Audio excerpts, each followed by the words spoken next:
At the $3.6 million hearing, my mother stared the judge in the eye and said, "She cannot even live alone," when the judge asked for my lawyer's name. I stood up, smoothed my thrift store blazer, and said, "My lawyer is me, Your Honor." The room went dead silent. They did not realize I had spent 3 years collecting every forged signature and lie. By the time the judge finished reading, it was not my future on trial anymore. It was theirs. My name is Avery Dalton, and the air inside the Larimer County Probate Court smells exactly like old paper, floor wax, and the specific kind of stale coffee you only find in government basements. It is a heavy, suffocating scent that sticks to the back of your throat. I am sitting alone on the right side of the aisle, the defendant's table, or, in this case, the respondent's table. I am wearing a charcoal gray suit I bought at a thrift store 3 days ago. It is clean, pressed, and fits my shoulders perfectly. But I know exactly what my family sees when they look at me. They see a costume. They see a child playing dress-up. I rest my hand on the handle of my briefcase. It is battered leather, scratched at the corners, but it is heavy. It is so heavy that my arm muscles are still twitching from carrying it in here. They think it is full of scribbles or panic. They do not know it is full of receipts. To my left, across the aisle, is the wall of opposition. My family. My mother, Elaine, is dabbing at dry eyes with a tissue that has remained pristine for the last 20 minutes. My father, Robert, is staring at the Great Seal of Colorado on the wall, like it owes him money. And then there is Madison, my older sister, the golden child. She is sitting next to her husband, Derek, who is checking his watch for the 3rd time in 60 seconds, and tucked away at the far end of the bench is Eli, my baby brother. He is 19 years old now, but he looks small today. He is staring at his sneakers. He has not looked at me once since we walked in. The room is quiet, settling into that tense hum before a proceeding begins, which means Madison's voice carries perfectly. It cuts through the silence like a serrated knife. She leans toward our mother, but she is not really talking to Mom. She is talking to the room. She is talking to the court reporter setting up her machine. She is talking to the bailiff. She says, "She cannot even live alone. How is she supposed to manage $3.6 million? There it is, the narrative. My mother nods, a tragic, long-suffering movement of her head. My father lets out a heavy sigh, the sound of a man burdened by a defective child. I do not turn my head. I keep my eyes forward, fixed on the empty judge's bench, but my heart is hammering against my ribs. It is a physical thud. Thud. Thud that I can feel in my throat. My palms are damp. I rub them discreetly against the fabric of my trousers. Let me tell you something about that sentence. She cannot even live alone. I have heard variations of this my entire life. It is the box they built for me the day a doctor wrote the word autism on my medical file when I was 9. To them, that word did not mean different. It meant broken. It meant incapable. It meant that every time I forgot my keys, it was not because I was forgetful, but because I was disabled. It meant that every time I preferred a quiet room to a loud party, I was antisocial and needed correction. They have spent 20 years convincing the world that I'm a child in a woman's body. They have told this lie so many times that they have forgotten it is a lie. They genuinely believe that the $3.6 million my grandfather left me is in danger. They believe I will lose it, or burn it, or give it away to a stranger. But the irony is, I am the only one in this room who knows exactly where every single penny has gone for the last 3 years. All rise. The bailiff's voice booms, and the sudden noise makes me flinch, just a tiny bit. I catch Madison's eye out of my peripheral vision. She sees the flinch. She smirks. She files it away as evidence. See? She is startled by loud noises, unstable. We stand. The heavy oak door behind the bench swings open, and Judge Caroline Mercer walks in. I have done my research. I know Judge Mercer, not personally, but I know her record. She has silver hair pulled back in a severe, no-nonsense bun. She does not wear reading glasses.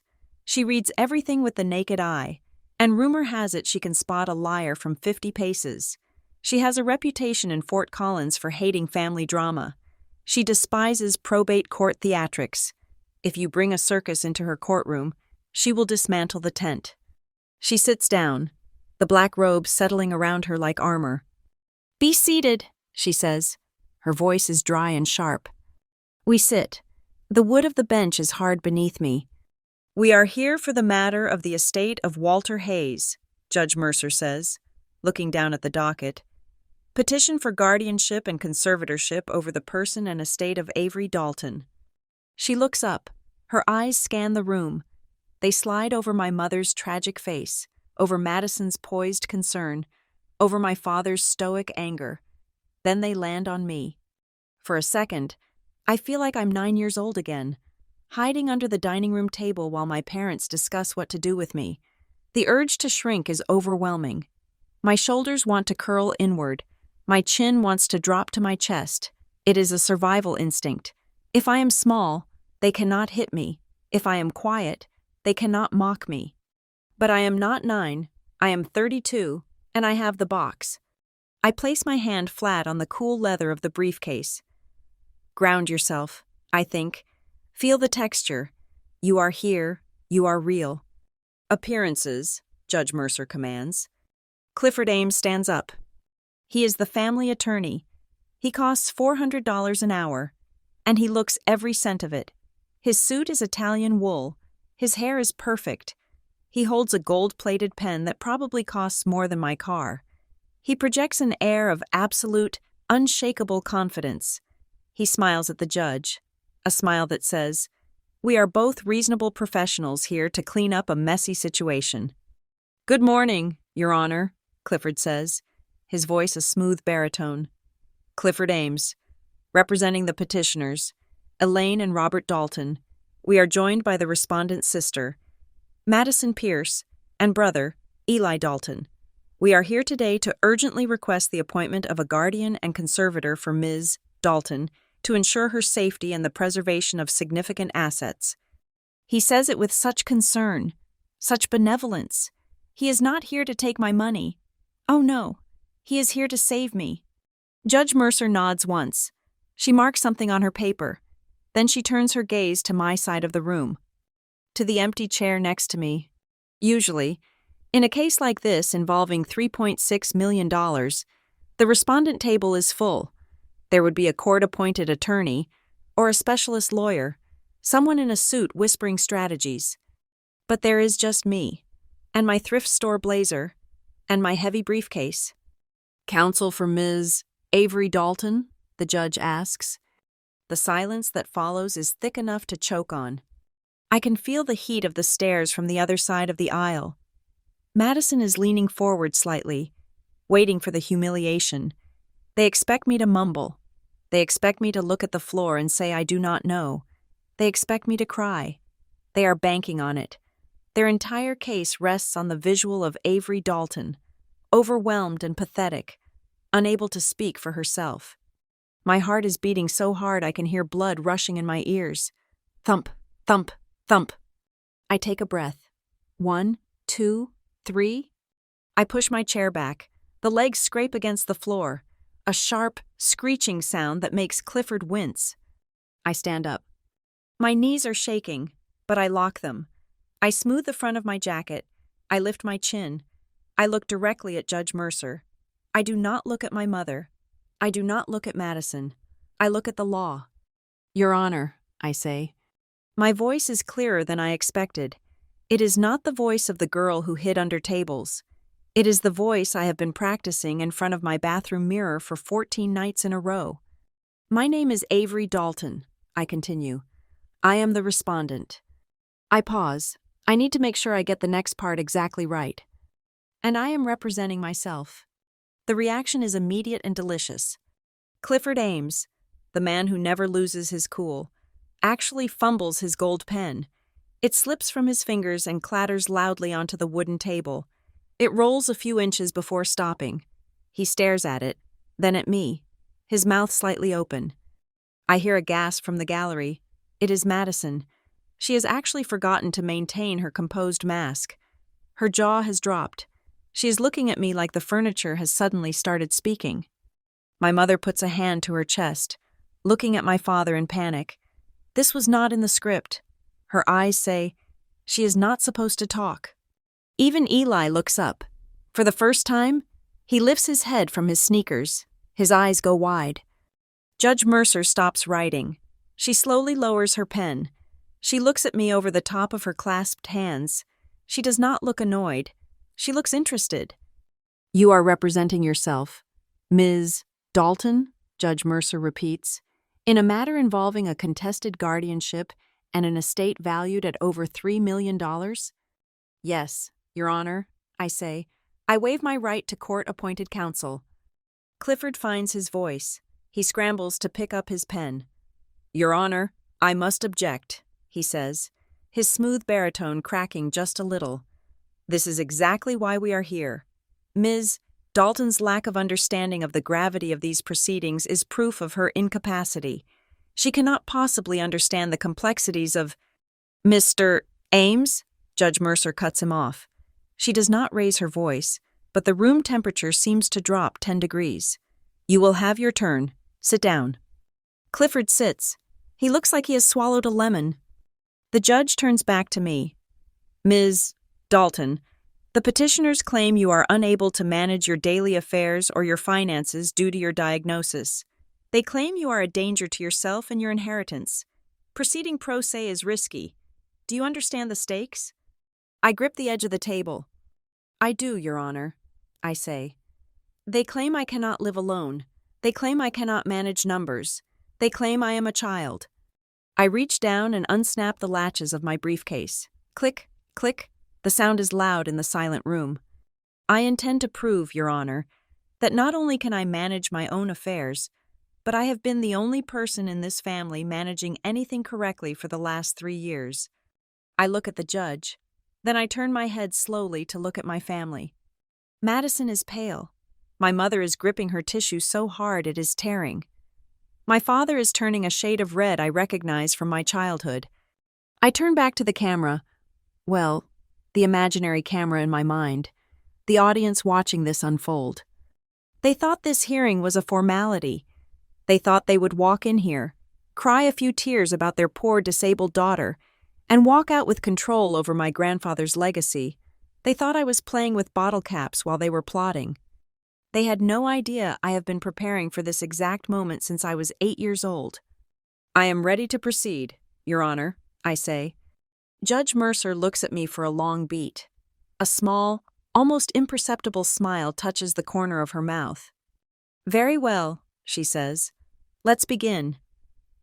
Before I was the plaintiff or the respondent or the problem.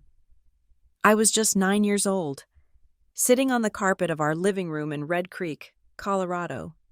The other children in the neighborhood were outside playing hide and seek. I could hear their shrieks through the window, high-pitched and chaotic. I did not want to be outside. I wanted to be exactly where I was, with a plastic bag full of bottle caps I had collected from the recycling bin. I was not playing with them. I was organizing them. Blue caps went in a perfect circle. Red caps formed a square inside the circle. White caps were the border. It was not a game.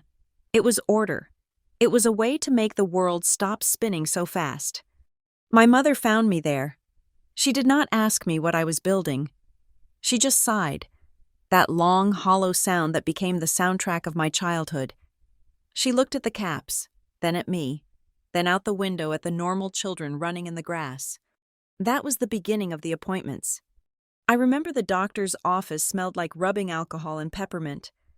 I remember sitting on the crinkly paper of the exam table, swinging my legs, reading a pamphlet about heart disease because looking at the doctor's eyes felt like staring into the sun.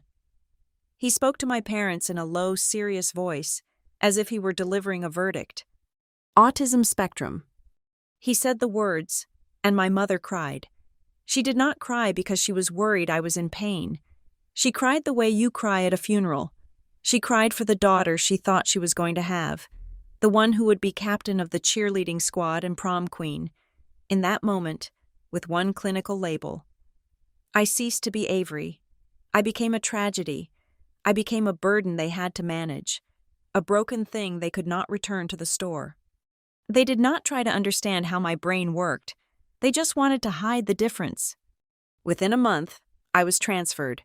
Madison stayed at the local public school, where she blossomed into exactly what they wanted. Tall, blonde, athletic, popular. She played basketball. She had sleepovers.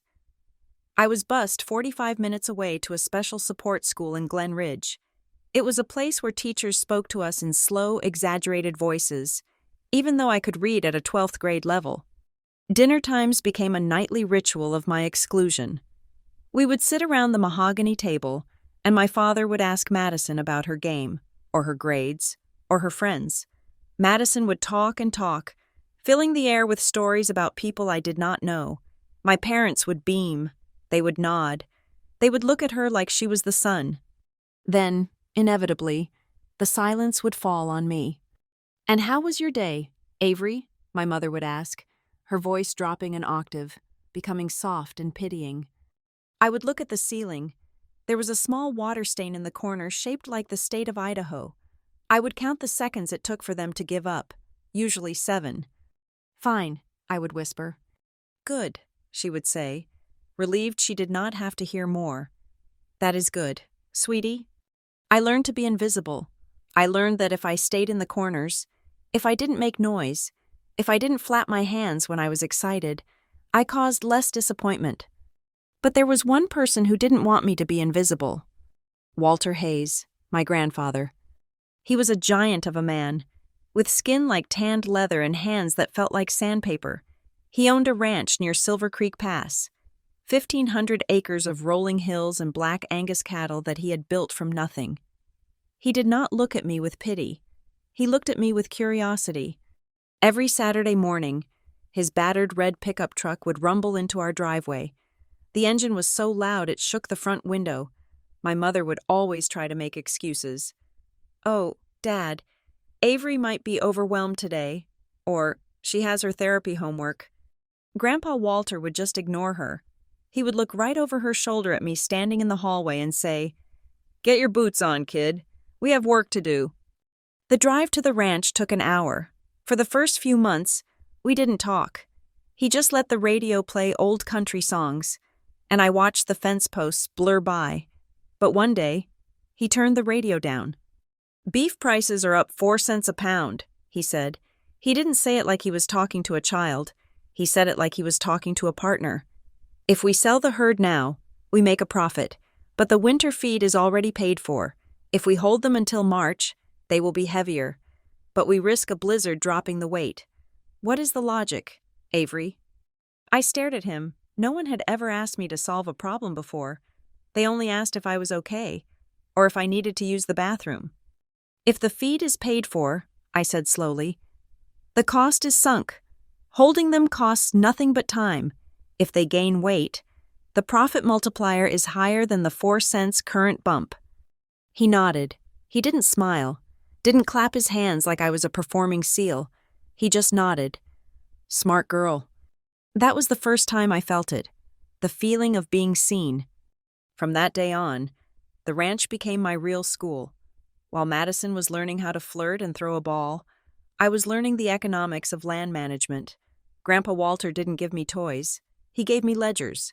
He handed me a stack of receipts from the feed store, the vet, the mechanic, and a red pen. "Find the mistakes," he told me. "People get lazy with numbers. Lazy people steal without meaning to. Smart people steal on purpose. You have to catch both." I loved the ledgers. The numbers didn't lie.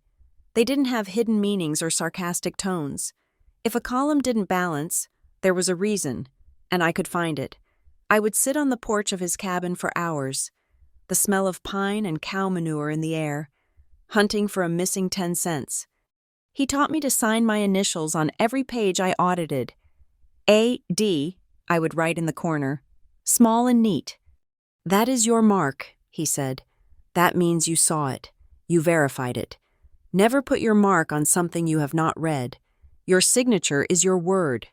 Avery, it is the only armor you have in a world full of liars." I did not understand then how literal he was being. When I was 13 years old, the moment came that changed the trajectory of my life, though I did not know it then.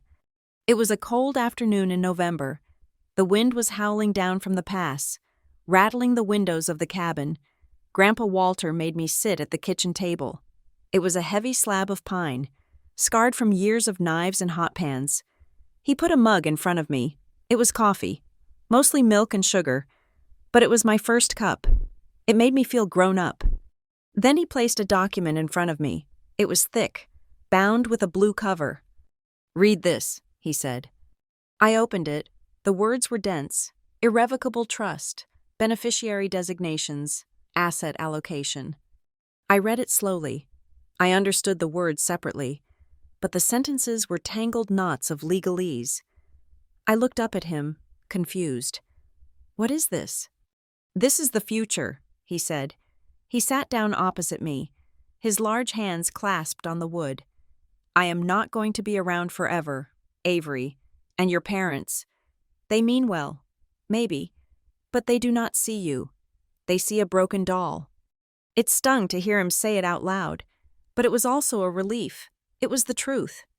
"I have 1,500 acres and money in the bank," he continued. "If I leave it to your mother, she will buy a bigger house and put you in a home somewhere so she does not have to worry. If I leave it to your father, he will invest it in some scheme and lose it.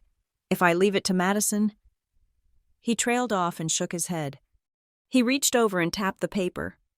"This says that when I go, everything comes to you, not to them, to you." I stared at the paper. $3.6 million. The number was abstract, impossible. "But Mom says I cannot manage money. She says I get confused."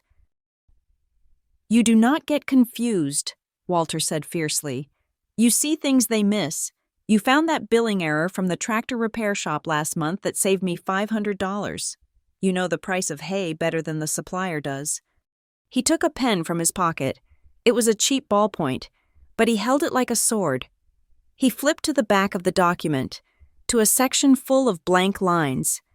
"One day, Avery," he said, his voice dropping low, "they are going to tell you that you can't. They are going to tell you that you are too weak, or too slow, or too special to handle your own life. They will try to take this away because they think they know what is best for you." He wrote something in the margin of the document.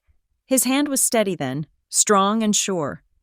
"To my granddaughter Avery, who has the sharpest mind in this family, do not let them tell you who you are." He pushed the paper back to me. "This is my way of saying you can—" I ran my finger over the ink. It was still wet.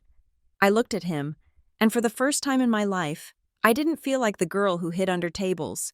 I felt like someone worthy of a bet. I felt like a person who existed. "We are going to make it ironclad," he told me. "We are going to make it so tight that even God himself would need a lawyer to break it. But you have to promise me one thing." "What?" I asked. "You keep the receipts," he said. "Always keep the receipts. Because the only difference between the truth and a lie is a piece of paper." I nodded, clutching that document like a lifeline. I didn't know then that 20 years later, I would be standing in a courtroom fighting the people who gave me life. I didn't know that this stack of papers would become the weapon I would use to sever my own roots. All I knew was that in a world that told me I was empty, Walter Hayes had just filled me up. He had given me a secret. He had given me a purpose. And as I sipped that sugary, milky coffee, listening to the wind scream outside, I made a silent vow to never let him down. The silence at the ranch was the first thing that told me he was really gone, for 20 years. The air around the main house had been filled with the sound of AM radio news, the heavy rumble of the diesel pickup truck, and the clomp of Walter's boots on the porch steps. When the heart attack took him, it didn't just stop his heart. It muted the entire valley. The cattle still lowed in the distance, and the wind still cut through the pines, but the house itself felt like a lung that had stopped breathing. I sat on his porch swing for an hour after the coroner's van left, just listening to the nothingness. A week later, the silence followed us into the law offices of Henderson and Clark in downtown Fort Collins. The room was small and smelled of lemon polish and dust. My family sat on a leather sofa that was too small for 4 people. My mother and father were squeezed together, dressed in somber black that looked expensive. Madison sat on the armrest, her legs crossed, swinging a designer heel nervously. Her husband, Derek, stood by the window, looking bored. Eli was in the corner again, hunched over his phone. I sat in a wingback chair opposite them. Separate, always separate. Mr. Henderson, a man with thick glasses and a shaky voice, cleared his throat. He did not look at us. He looked at the paperwork. To my daughter, Elaine, and her husband, Robert, he read, I leave my personal retirement accounts and the savings bonds held at First National, totaling approximately $450,000. My mother let out a small, tasteful sob. My father nodded. Doing mental math. It was a decent sum, enough for a boat or a remodel. To my granddaughter, Madison, Henderson continued. Madison stopped swinging her foot. She leaned forward. I leave the cabin property at Snowline Ridge, to be used as a vacation home or rental property as she sees fit. Madison smiled. It was a genuine smile. That cabin was worth $500,000 easily. It was a status symbol.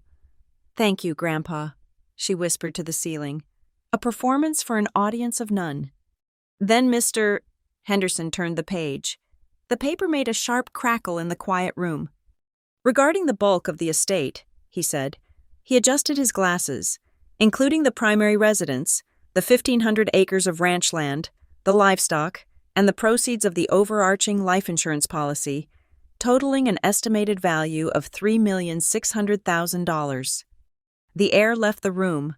My father stiffened, his spine snapping straight against the sofa. Madison froze. My mother reached for the glass of water on the coaster in front of her. I leave the entirety of these assets to the Walter Hayes Irrevocable Trust. Mr. Henderson read. And who controls the trust? My father asked. His voice was sharp. He was already assuming it was him. The sole beneficiary and trustee of the Walter Hayes Irrevocable Trust, the lawyer said, looking up and meeting my eyes for the first time, is Avery Dalton. The sound of my mother's hand squeezing the water glass was audible. It was a wet, squeaking sound of skin against condensation. That is a mistake, Madison said. She didn't shout. She just stated it as a fact. You misread it. Avery can't run a ranch. She works in data entry. I am a risk analyst, I said quietly. It is not a mistake, Mr. Henderson said. Mr. Hayes was quite specific. He also included a specific clause regarding contestation. He looked at my family over the rim of his glasses.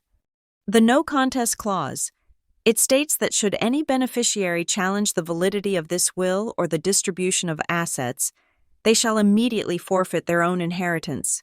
That means, Madison, if you contest the trust, you lose the cabin.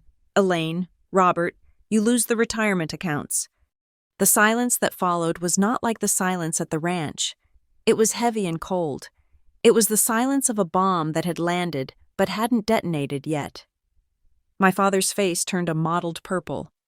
My mother looked at me not with anger, but with something worse. She looked at me like I was a thief who had stolen her purse. We left the office 10 minutes later. On the sidewalk outside, the sun was shining, which felt wrong. People were walking by with coffees, laughing, living normal lives. My family stood in a tight circle near their SUV. I stood 10 feet away, holding my copy of the will. No one hugged me. No one said, "Congratulations, Avery," no one said. "He loved you so much." Madison opened the car door. She looked at me, her eyes sweeping over my simple clothes, my lack of makeup, my awkward posture. "He must have felt sorry for her," she muttered to our mother. She didn't whisper. She wanted me to hear. He knew she would never get married or have a real life, so he gave her a consolation prize. It is actually sad. My mother nodded, her lips pressed into a thin line. "We will figure it out," she said. "She cannot manage that kind of money. It is dangerous." They got in the car and drove away. leaving me standing alone on the concrete. I drove back to my apartment. I didn't go to the ranch. I didn't feel like celebrating. I felt a knot of dread tightening in my stomach. Grandpa Walter had given me a gift, but he had also put a target on my back. At 5 o'clock that evening, my phone buzzed. I looked at the screen. It was a notification from WhatsApp. Madison added you to the group Dalton Family. I stared at it. I had never been in the family group chat. They had one for years where they shared vacation photos and inside jokes. Then a message popped up. Madison, 7 p.m. at my house. Family meeting. Don't be late. It wasn't a request. I arrived at Oakview Estates at 6:58. Madison's house was a sprawling beige mansion with manicured hedges that looked like they were cut with nail scissors. Everything here was perfect. Everything was controlled. It was the opposite of the wild, messy, beautiful ranch. I walked in. They were already sitting around the dining room table. The atmosphere was not that of a family gathering. It was a board meeting. There were no snacks, no drinks, just a stack of documents sitting in front of my father's place setting. Sit down, Avery, my father said. I sat. We have been talking, my mother started. Her voice was soft, trembling with that practiced concern she used whenever she wanted to control me. We are so worried about you. Honey, $3.6 million. That is a burden no one expects you to carry. I am fine, I said. You are not fine, Madison snapped. She pushed a document across the polished table toward me. You get overwhelmed in the grocery store. Avery, how are you going to manage property taxes and livestock futures? I looked at the document. The title was bold and centered. The Dalton Family Asset Protection Plan. I flipped it open. It was 20 pages long. I scanned the legal jargon quickly. My brain, trained to spot patterns and anomalies in insurance claims, dissected the terms in seconds. It was a voluntary transfer of trusteeship. If I signed this, the Walter Hayes Trust would be moved into a new joint account.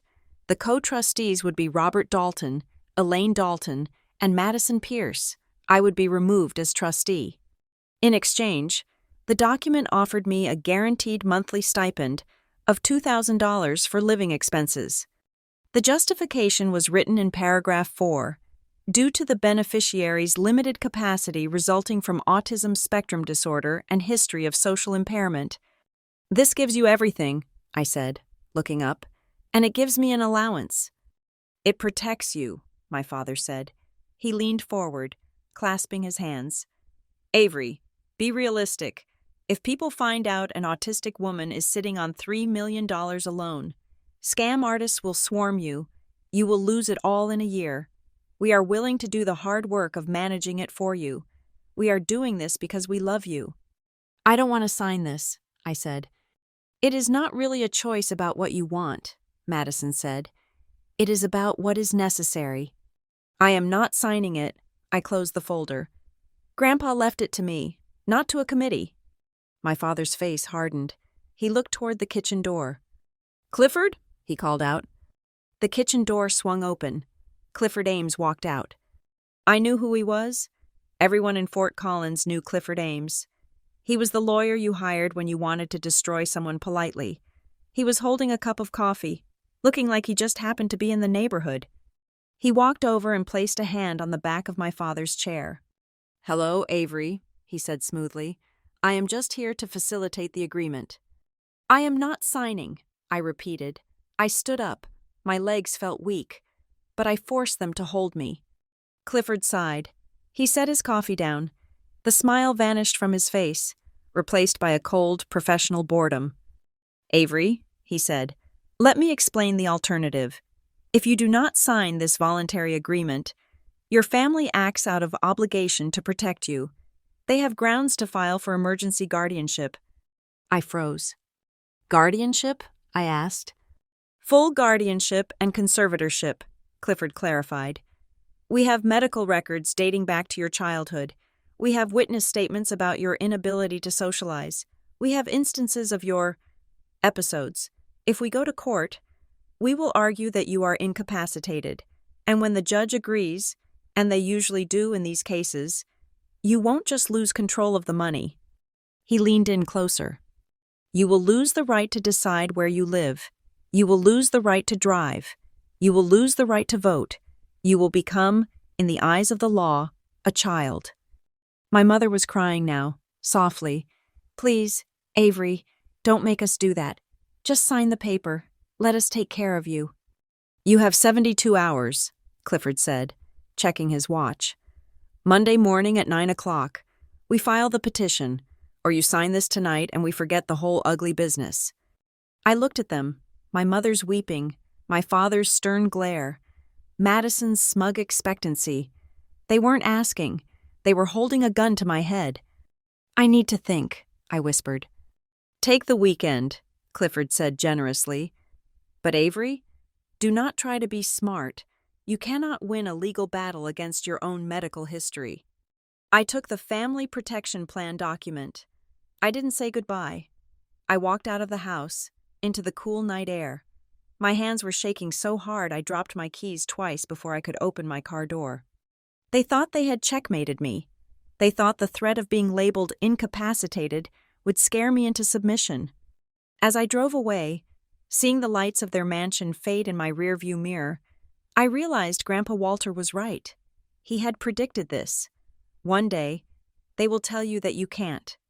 I touched the passenger seat where the folder lay. 72 hours. They gave me 3 days to surrender. I decided I would use those 3 days to go to war. 3 days later, the war arrived in a thick brown envelope shoved through the mail slot of my apartment door. It landed with a heavy thud on the entryway mat. I was drinking tea, standing in my kitchen, listening to the hum of the refrigerator. That sound, the impact of paper hitting the floor, was the last quiet moment I would have for months. I picked it up. The return address was the Larimer County Probate Court. I sat on my couch and sliced the envelope open. Inside was a petition for the appointment of a guardian and conservator. It was nearly 40 pages long. I read the first page, and my breath hitched in my throat. The language was not just legal, it was dehumanizing. In these pages, I was not Avery Dalton, the risk analyst. I was the respondent. I was the alleged incapacitated person. Paragraph 5 stated, the respondent suffers from severe cognitive delays and social deficits associated with autism spectrum disorder. She lacks the capacity to provide for her own health, safety, and medical care. Paragraph 8. The respondent is unable to manage financial resources and is at imminent risk of dissipation of assets totaling approximately $3.6 million due to susceptibility to undue influence and fraud. They were painting a picture of a woman who needed someone to tie her shoes, let alone manage a portfolio, but the real blow came on page 12. Attached to the petition was a document titled Physician's Letter of Capacity. It was signed by a Dr. Lawrence Thorne from the Clearwater Behavioral Clinic. The date on the evaluation was from 3 weeks ago. I read the doctor's notes. Patient exhibits flat affect, inability to make eye contact, and significant confusion regarding basic arithmetic. Patient became agitated when asked simple questions about self-care. It is my professional opinion that she requires 24-hour supervision. I lowered the paper. My hands were trembling, not from fear, but from a cold, sharp rage. I had never met Dr. Lawrence Thorne. I had never been to the Clearwater Behavioral Clinic.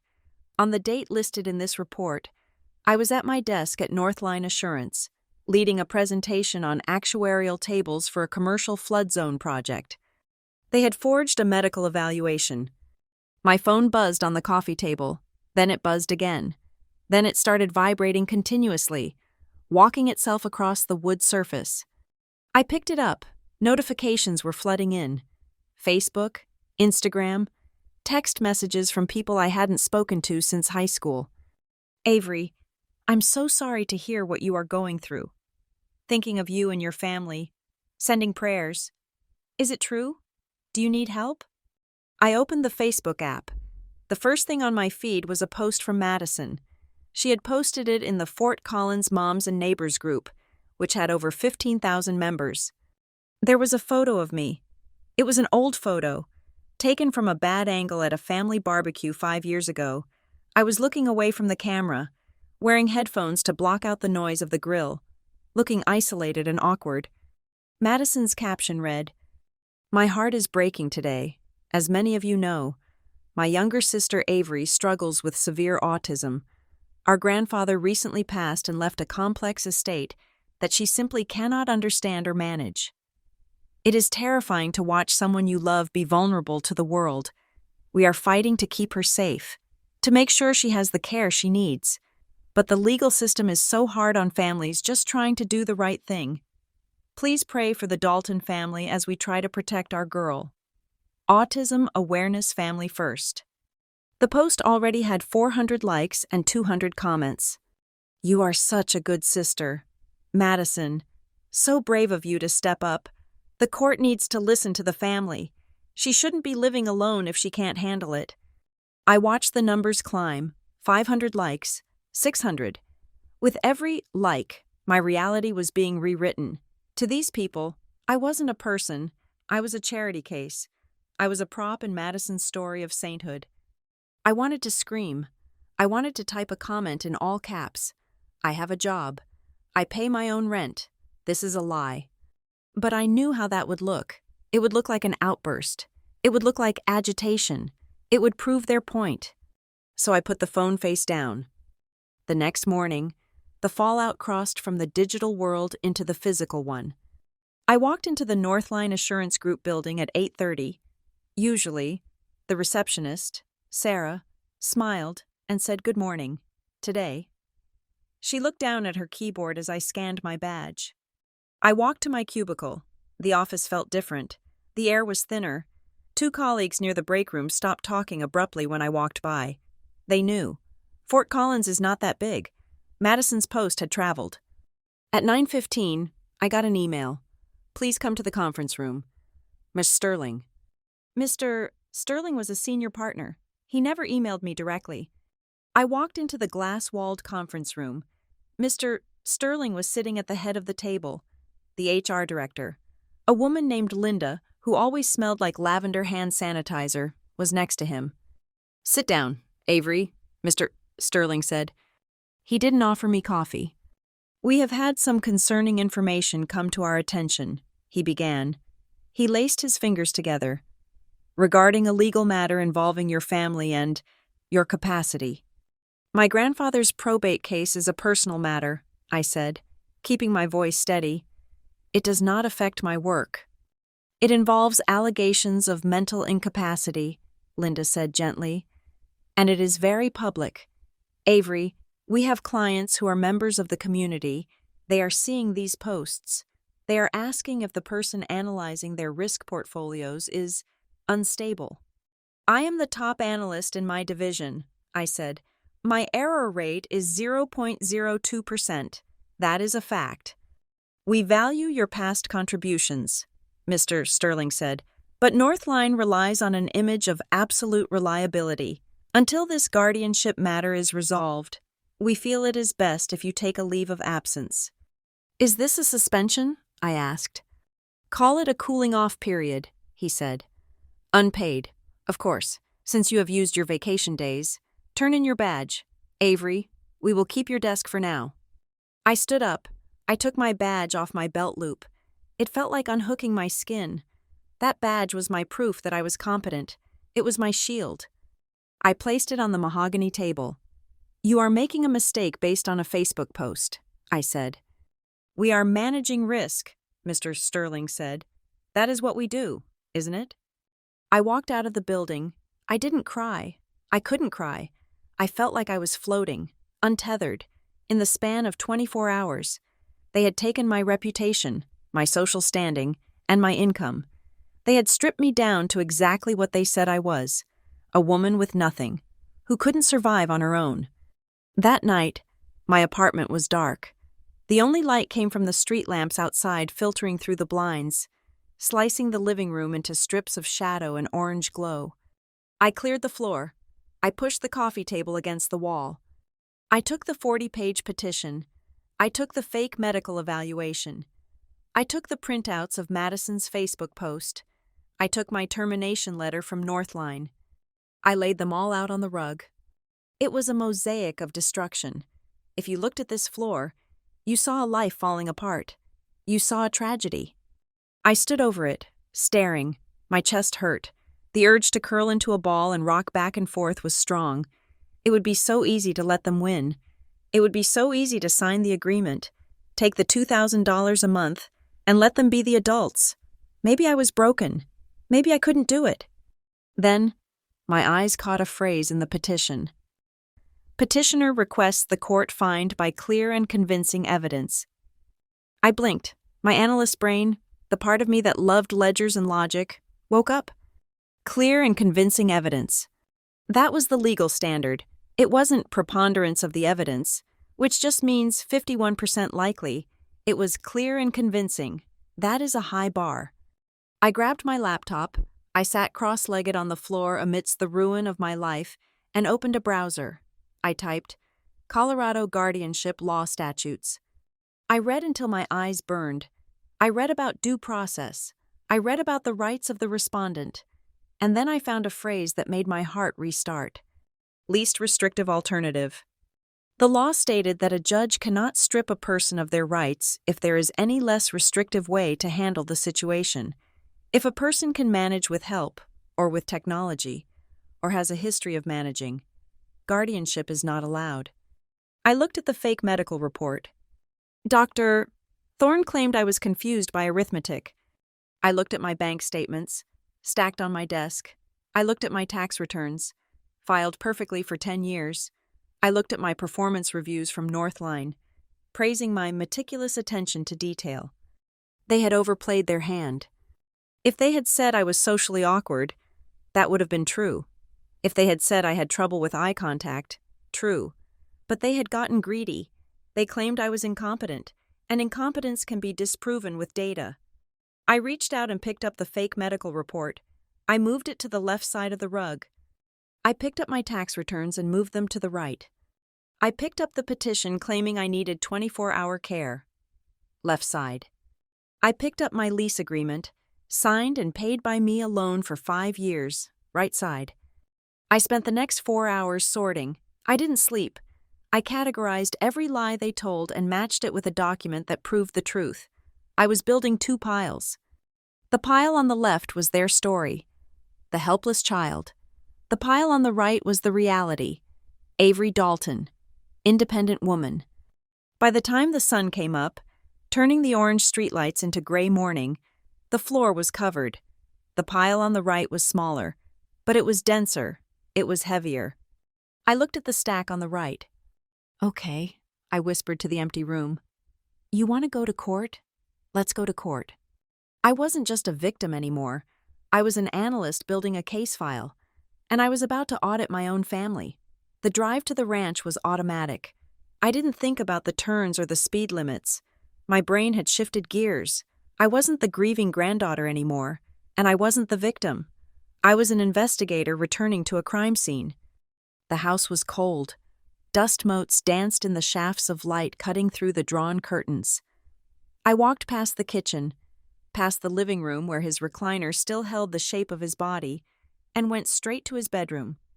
Under the bed, pushed all the way to the back wall against the baseboard, was the box. It was an old ammunition tin, olive green paint chipping away to reveal rusted steel underneath. It was heavy, cold. Only open this when you need to cover your tracks or clear your name. He had told me once, tapping the lid with a calloused finger.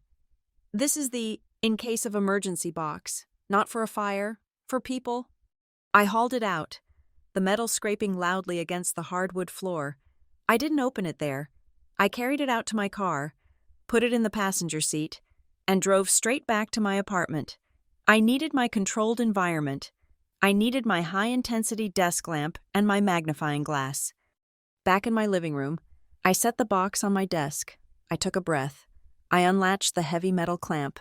Clank. Inside, it smelled of stale tobacco and old ink. There was no disorder here. Everything was in envelopes, manila envelopes, legal size, each one numbered in black marker. Envelope 1, land deeds and leases. Envelope 2, Livestock Sales 2010 to 2020.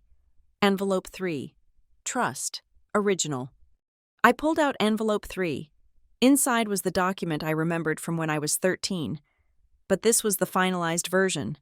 The paper was thick, cream-colored bond. I flipped through the pages until I found the signature page. Walter J. Hayes. The signature was shaky. This document was signed 2 years ago, after his first minor stroke. The W was jagged. The H trailed off at the end. It was the signature of an 80-year-old man with tremors.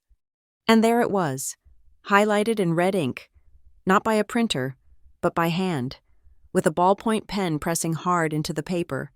The in terrorem clause. Any beneficiary who challenges this trust forfeits all rights. He had marked it for me. He knew. I set it aside and dug deeper into the box. At the bottom, beneath a stack of old photos, was an envelope I didn't recognize. It was labeled simply, Frontier Union Bank. I opened it. Bank statements.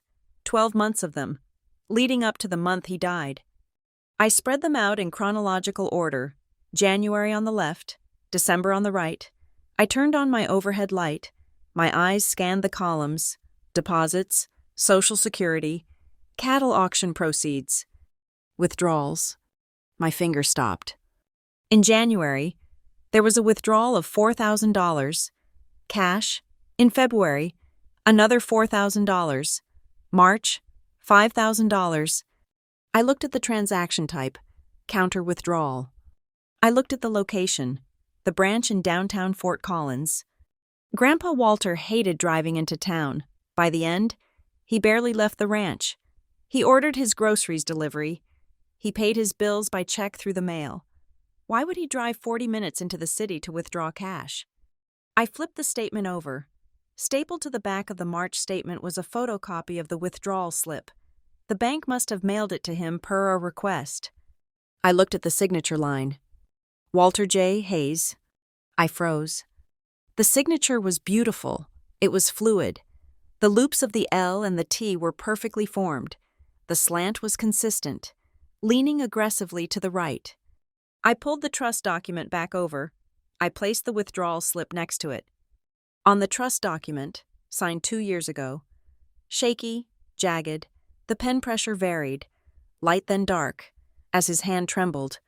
On the withdrawal slip, signed 6 months ago, smooth, confident, even pressure.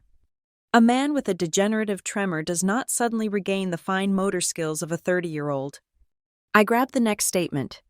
April, another withdrawal, $4,500. I found the slip photocopy. Same signature. Identical. In forensic accounting, identical is a red flag.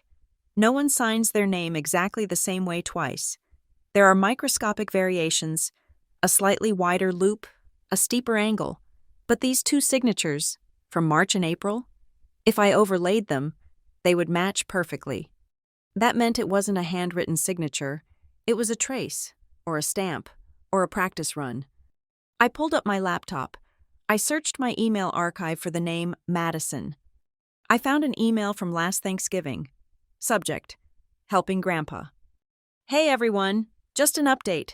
I took Grandpa to the bank today to get a durable power of attorney signed.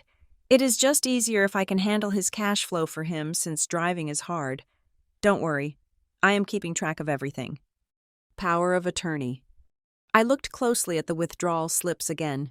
There, in faint ink under the signature line, was a small stamp, POA, on file. But the signature wasn't Madison Pierce as POA for Walter Hayes. The signature was just Walter Hayes. If Madison was using a power of attorney, she should have signed her own name acting as agent. Signing his name, even with a POA, was irregular. But signing his name perfectly when he couldn't even hold a spoon steady? That wasn't just irregular. It was forgery. She had been withdrawing cash, nearly $50,000 over 12 months, and making it look like he was doing it. Where did that cash go? I looked at the amounts again. $4,000, $5,000. I checked the dates. March 12th, April 14th. I opened a new tab and searched Madison's social media history. March 15th, New patio furniture finally here. So ready for summer hosting. Backyard bliss. April 16th. Derek surprised me with a weekend getaway to Vail. Spa day. The dates aligned, the cash came out, and days later, Madison's lifestyle got an upgrade. My heart was pounding, but it wasn't the panic of the courtroom. It was the thrill of the hunt. This was data. This was proof. But I needed an expert. I couldn't just stand up in court and say, "It looks wrong." I needed a credentialed witness. I went to the Association of Certified Fraud Examiners website. I searched for forensic document examiners in Colorado. I found a guy in Denver named Dr. Aris Thorne, no relation to the fake doctor, board-certified forensic document examiner. His rate was $350 an hour. I looked at my credit card balance. I had $2,000 left before I hit my limit. I didn't hesitate. I scanned the trust signature and the withdrawal slips at high resolution. I drafted an email. Dr. Thorne, I require an expedited analysis of the attached signatures for a contested probate matter. Question documents are the withdrawal slips. Known standard is the trust document. Please advise on likelihood of simulation or tracing. I hit send. Then I entered my credit card information for the retainer. I wasn't done. I picked up my phone and texted Diego Morales. Diego was the only friend I had left at Northline Assurance. He worked in IT security. Diego, I need a favor, a big one. It might get you in trouble. He replied instantly. They fired you for a Facebook post. Avery, I hate this place. What do you need? Grandpa used Northline for his ranch insurance and tax filings for 40 years. I need his file, not the summary, the raw data logs. I need to see who accessed his accounts internally in the last year. Give me an hour. Use Signal app.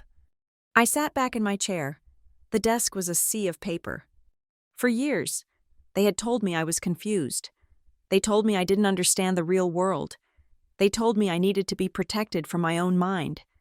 But as I looked at the smooth, confident loops of that forged signature, I realized the truth. They didn't want to be my guardians because I was incompetent. They wanted to be my guardians to bury this.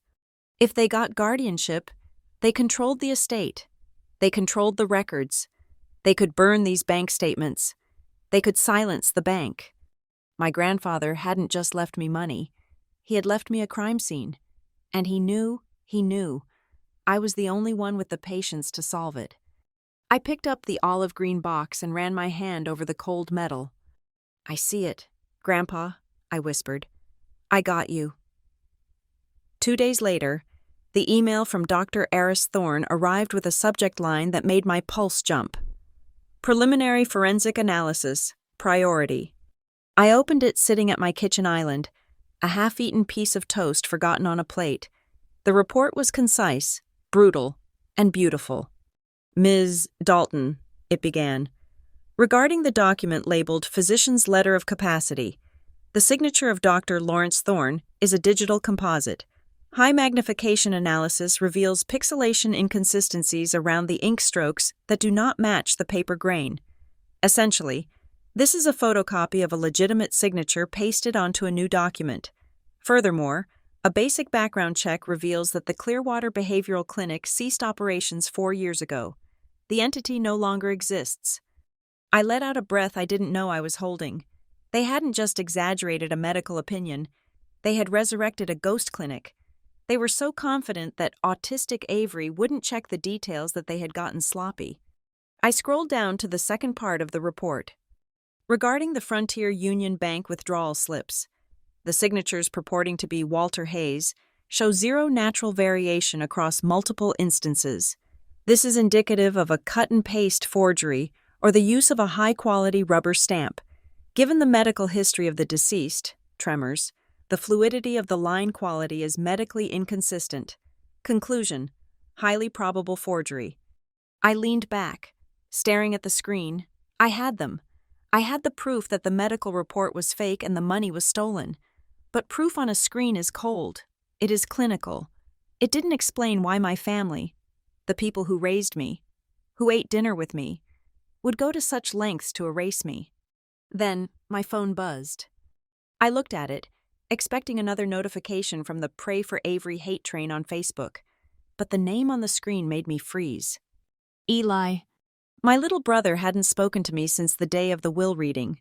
He had been a silent shadow in the background of Madison's social media posts, usually looking down or away. The message was short. Sis, I think I messed up. I need to see you without them, please. I stared at the blinking cursor. A trap? Madison was smart. Sending Eli to get information out of me would be a classic maneuver, but Eli was 19. He was a college sophomore who still brought his laundry home on weekends. He wasn't a shark like Madison. Where? I typed back. The Sunrise Diner, near campus, 30 minutes. I grabbed my keys. The Sunrise Diner was a dive spot near Colorado Western State, the kind of place that smelled of bacon grease and cheap maple syrup, filled with hungover students and truckers. I spotted Eli immediately in a back booth. He was wearing a hoodie with the hood pulled up, hands wrapped around a mug of black coffee. He looked smaller than I remembered. I slid into the booth opposite him. He jumped, spilling a little coffee on the laminate table. Avery, he said. His voice was cracked. He looked terrible. Dark circles under his eyes, biting his lip. Hi, Eli, I said softly. I kept my hands on the table, visible. I didn't want to scare him. You said you messed up. What happened? He didn't look at me. He reached into the pocket of his hoodie and pulled out a silver USB drive. He pushed it across the sticky table with 2 fingers, like it was a live grenade. They asked me to find photos, he whispered. Last week, Madison and Mom, they said they needed pictures for the lawyer, to show the judge how much you struggled growing up. I felt a cold prickle on the back of my neck. What kind of photos? The ones from when you were little, Eli said. Finally looking up, his eyes were wet. The ones where you were wearing your noise-canceling headphones. The one where you were wearing that bike helmet in the living room because the construction noise next door was hurting your head. The one where you were crying under the table. I closed my eyes. Those were moments of sensory overload. Moments of intense pain and vulnerability. To use them as evidence of incompetence was cruel. I thought it was for a family album, Eli said quickly, desperate for me to believe him. Or to show the judge that we care about you. That is what Madison said. She said, we need to show the court we have always taken care of her. But you don't think that anymore, I said. I heard them, Eli said. He lowered his voice, looking around the diner. I was in the kitchen getting water. They were in the living room with Mr. Ames. They were laughing. Avery. They were laughing about how the helmet photo would make the judge cry. He pushed the USB drive closer. I went into Mom's laptop when she was in the shower, he said. I screenshotted everything, the emails, the group chat. It is all on there. I looked at the silver drive. Why are you giving this to me? If they find out. Because you taught me how to ride a bike, Eli said. The tears finally spilled over, tracking down his cheeks. You helped me with my calculus homework when Madison was too busy being prom queen. You are not stupid. Avery, you are weird, maybe, but you are not stupid. And what they are doing, it is evil.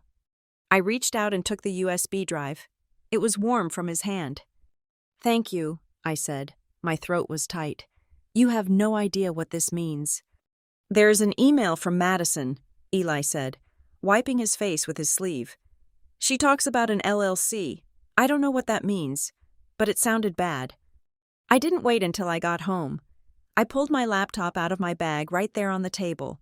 The diner waitress came over to ask for my order, saw the intensity in my face, and walked away without a word. I plugged in the drive. Eli had been thorough. There were dozens of image files. I opened a folder labeled Plan A. It was a transcript of a group chat between Elaine, Madison, and Clifford Ames. Madison. Tuesday, 9:14 a.m. The old photos are perfect. The one with the helmet is gold. It screams special needs. People eat that up. Clifford. Tuesday, 9:20 a.m. Make sure the caption emphasizes safety. We are not mocking her. We are protecting her from a world she doesn't understand. That is the angle. Elaine. Tuesday, 9:25 a.m. I feel bad using the crying one, though, is it too much? Madison, Tuesday, 9:26 a.m. Mom, do you want the money to stay in the family or do you want Avery to give it to a cat shelter? Focus! My stomach turned. They weren't just misinterpreting my life. They were curating it. They were directors on a set, and I was just a prop. I clicked on the next file.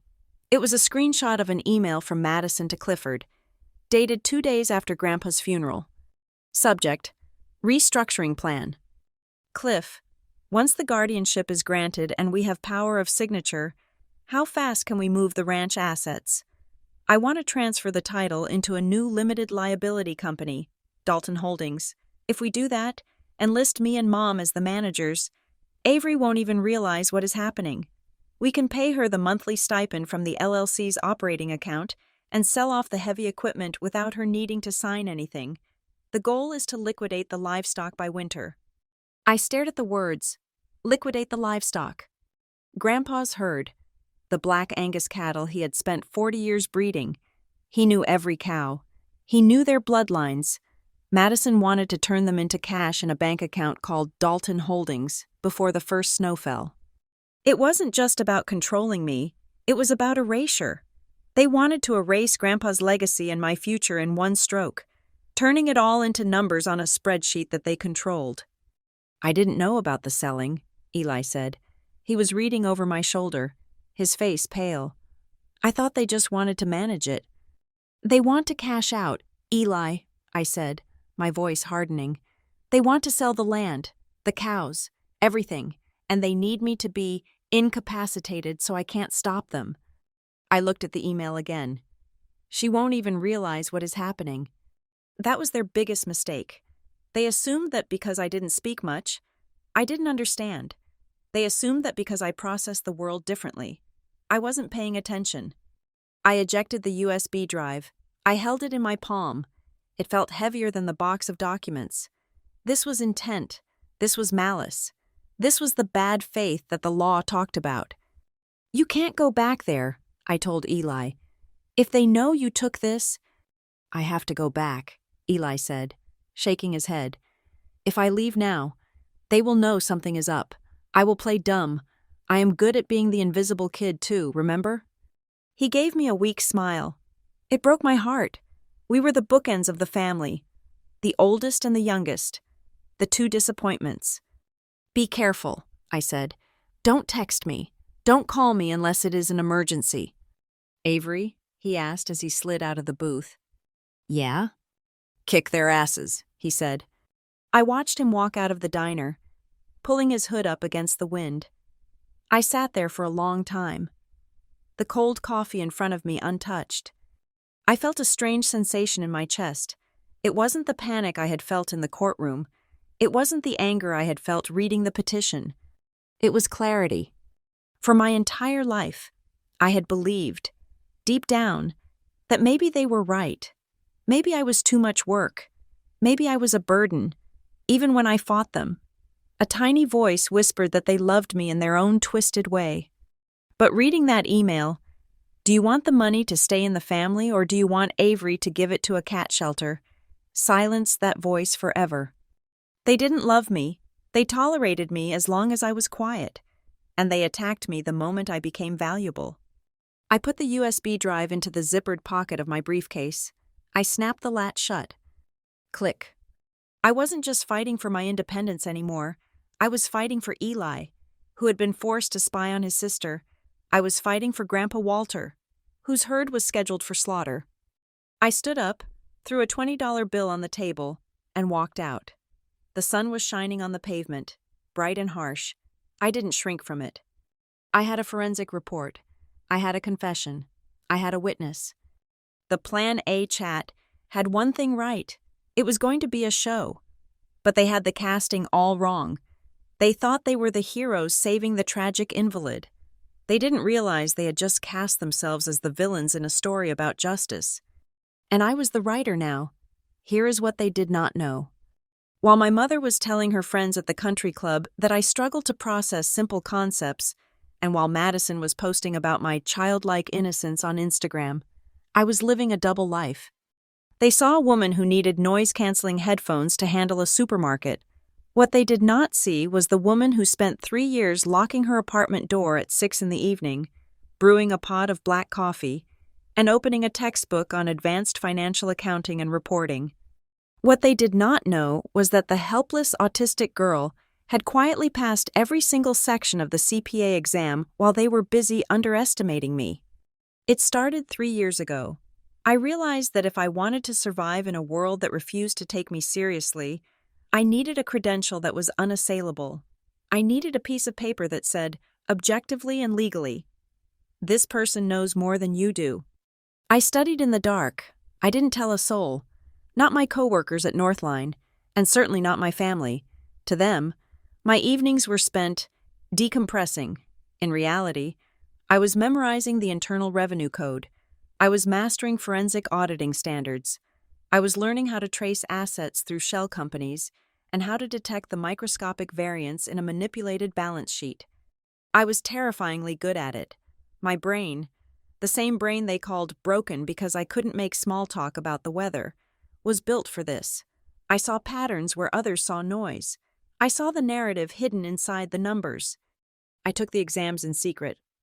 I used my vacation days, but I didn't go to the beach. I drove to testing centers in cities where I knew no one would recognize me. I drove 2 hours to Denver for the auditing section. I drove down to Colorado Springs for regulation.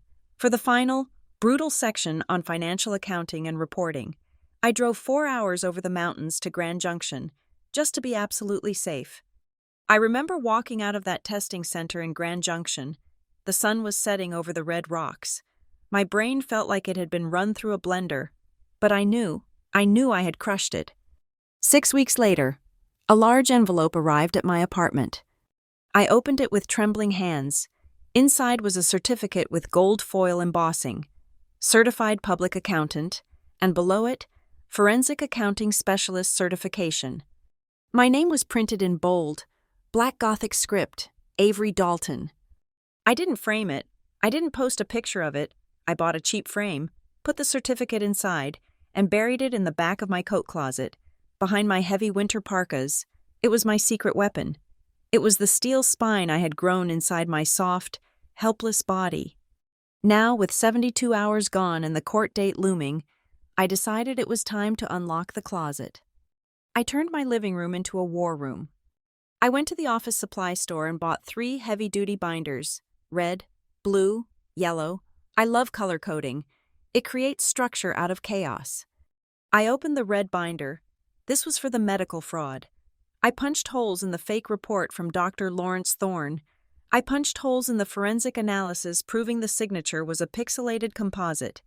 I added a printout from the Secretary of State's website showing the Clearwater Behavioral Clinic had been dissolved 4 years ago.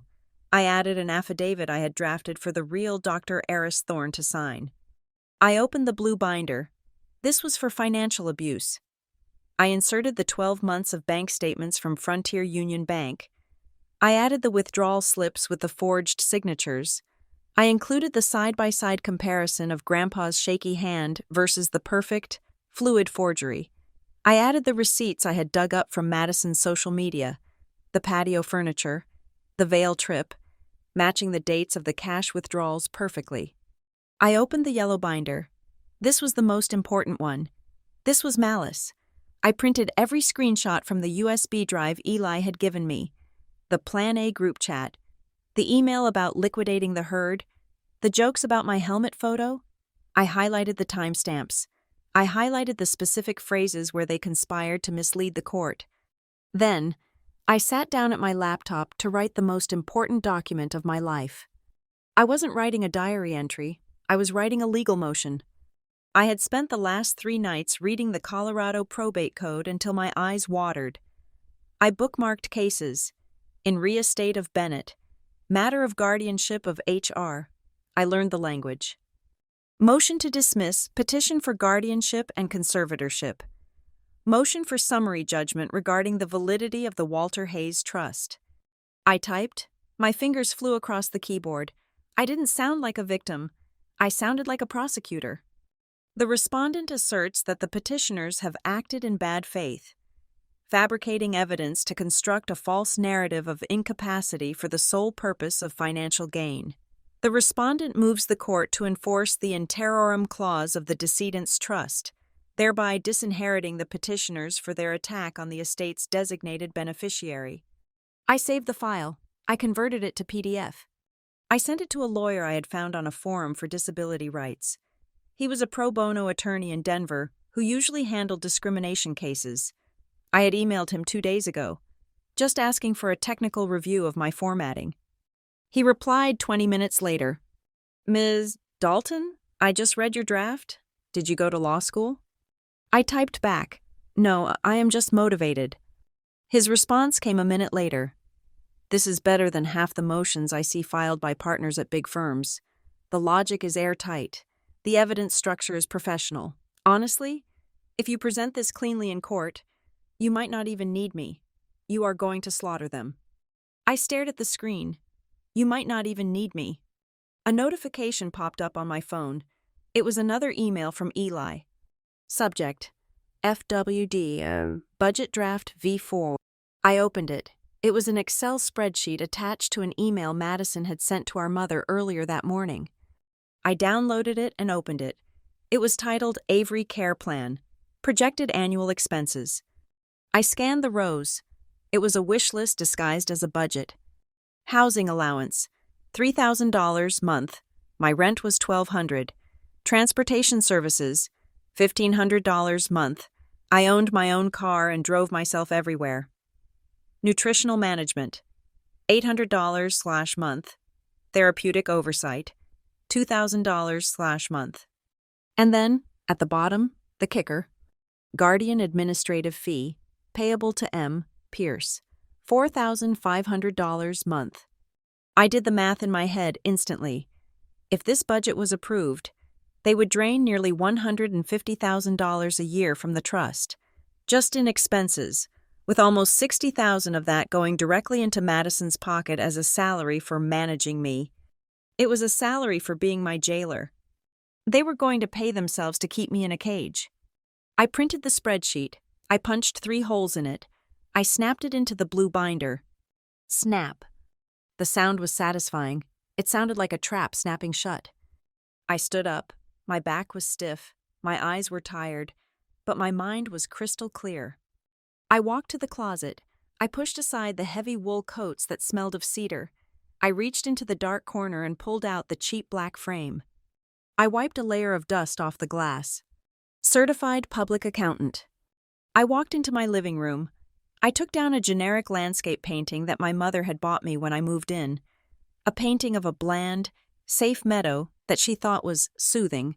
I set it on the floor. I took a hammer and a nail. I didn't measure. I just drove the nail into the drywall. Bang, bang, bang. I hung the certificate. It looked stark against the white wall. It looked official. It looked like the truth. I stepped back and looked at it. For 30 years, I had let them define me. I had let them tell me I was the girl who needed help, the girl who couldn't handle the world. I had hidden my intelligence because it made them uncomfortable. I had hidden my credentials because I was afraid they would say I didn't earn them, or that I had cheated, or that it didn't matter because I was still just Avery. But looking at that gold seal, I realized that the girl who hid under the table was gone. She had died the moment they filed that petition. The woman standing in this apartment was Avery Dalton, CPA, forensic specialist, and trustee of the Walter Hayes estate. I touched the glass over my name. Tomorrow, I said to the empty room, my voice flat and dangerous. Tomorrow. I do not hide this anymore. I turned off the light. The street lamp outside cast a glow on the wall, illuminating the certificate. It was the only thing in the room that mattered. I went to bed, and for the first time in weeks, I slept without dreaming. I didn't need to dream. I had a plan. The date was circled in red marker on the calendar hanging in my kitchen, November 14th. For 14 days, that circle stared at me. It looked less like a date and more like the edge of a cliff. I didn't see it as a hearing. I saw it as an expiration date. If I didn't perform perfectly on that Tuesday morning, the Avery Dalton who lived in this apartment, who drank black coffee and solved puzzles, would cease to exist. She would be replaced by a ward of the state, a legal child owned by the people who had mocked her since birth. I stopped living a normal life. I shifted into a mode I called the countdown. My apartment became a training camp. I established a rigid schedule, breaking my waking hours into 3 distinct blocks, because structure is the only thing that keeps the panic noise in my brain from getting too loud. Block 1. 7 in the morning to noon. Evidence consolidation. I took the binders I had created, red, blue, and yellow, and I refined them. I didn't just want papers. I wanted a narrative. I created a master index for each binder. I used tab dividers. I color-coded the cross-references. If the judge asked about the bank withdrawals, I needed to be able to flip to tab C page 4, in the blue binder within 3 seconds. Fumbling meant confusion. Confusion meant incompetence. I practiced flipping pages until my fingers memorized the texture of the paper. Block 2. 1 in the afternoon to 5. Presentation drills. I knew Clifford Ames would try to rattle me. He would interrupt. He would use complex legal words to make me freeze. So, I watched videos of him. I found archives of local city council meetings where he had spoken. I studied his cadence. I learned his rhythm so I wouldn't be surprised by it. Block 3. 6 in the evening to 10. Emotional regulation. This was the hardest part. My natural reaction to stress is to shut down, to go nonverbal. I couldn't afford that. So, I covered my apartment in neon sticky notes. On the bathroom mirror, stick to facts. On the refrigerator, no sarcasm. On the inside of the front door, breathe before answering. On my laptop screen, anger is a distraction. Use the data. I needed armor. Real armor. On Saturday, 4 days before the hearing, I went to the shopping mall. I didn't go to the high-end boutiques where Madison shopped, the ones that served sparkling water and judged your shoes. I went to a department store that smelled of floor wax and perfume samples. I needed a suit. I walked through the racks, touching fabrics. It couldn't be black. Black was too severe, too funereal. It couldn't be bright. Bright was unstable. It had to be gray. Gray is the color of steel. Gray is the color of storm clouds. Gray is the color of someone who means business. I found it, a charcoal gray blazer and matching trousers. It wasn't designer. It was a synthetic blend, stiff and utilitarian. I tried it on in the fluorescent-lit dressing room. It was a little tight in the shoulders, but the length was perfect. I looked at myself in the 3-way mirror. I didn't look like Avery the sister. I didn't look like Avery the daughter. I looked like a generic, professional woman. I looked boring. Perfect, I whispered. I bought it. I also bought a simple white blouse and a pair of low-heeled black shoes with rubber soles so I wouldn't slip on the courtroom floor. This wasn't fashion. This was camouflage. Monday morning. 24 hours to go. I set up a video conference call. On the screen appeared Dr. Eris Thorne from Denver and the forensic accountant I had hired. "We are ready, Ms. Dalton," Dr. Thorne said. He held up a document. "I have notarized the affidavit regarding the forged signatures. I stated clearly that the variance is 0, which is mechanically impossible for a human hand without tracing. It is bulletproof." "And the clinic?" I asked. "Confirmed closed," the accountant said.